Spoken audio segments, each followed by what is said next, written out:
Jarak konpal ke kontraksi asli biasanya berapa lama? Soalnya semalam konpal sampai tengah malam dan paginya jam setengah 10 konpal lagi. Nah Bunda, untuk pastinya jarak konpal dengan kontraksi asli itu tidak bisa dipastikan secara pasti karena setiap kondisi bumil itu beda-beda. Ada yang kadang langsung kontraksi asli, ada yang memang kontraksi palsu dulu, kemudian kontraksi asli. Dan untuk konpalnya itu berapa lama? Konpal lamanya itu ditentukan dari kondisi mulut rahim Bunda. Jika mulut rahimnya itu sudah lunak dan sudah menipis, itu pasti konpalnya akan cepat. Tapi kalau kondisi mulut rahimnya masih kaku, masih kuncup, masih tebel, belum melunak dan juga belum menipis, itu pasti konpalnya yang lama. Jadi kalau Bunda pengen tahu konpalnya lama atau tidak, Bunda bisa datang ke dokter periksa, ke dokter kandungan atau ke bidan untuk cek kondisi mulut rahimnya. Sudah melunak dan menipis atau belum, atau masih kondisi mulut rahimnya masih keras, masih tebel, masih kaku ya. Karena kalau masih tebel, masih keras dan kaku, belum lunak dan tipis, itu memang konpalnya akan lama. Dan penyebab lainnya biasanya karena posisi janinnya. Nah, dedek bayinya itu biasanya yang konpalnya lama, itu dedek bayinya belum masuk ke dalam panggul.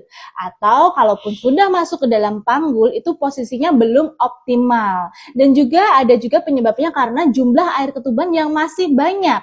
Biasanya kalau jumlah air ketuban yang masih banyak, itu menyusahkan dedek bayinya untuk cepat masuk ke dalam panggul. Selain itu, karena faktor dari lilitan tali pusat. Jika ada lilitan tali pusat di dedek bayinya, itu juga akan mempengaruhi lamanya konpal.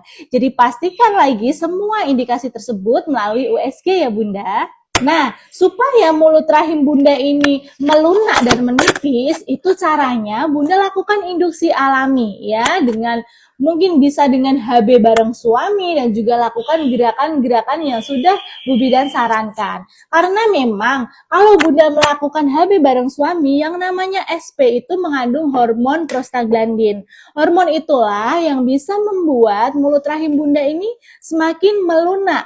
Nah, kalau dia sudah lunak, ketika ada konpal, itu akan semakin menipis. Kalau sudah menipis, baru ini si mulut rahim ini bisa membuka. Jadi tugas Bunda sekarang, Bunda harus rutin lagi lakukan induksi alami.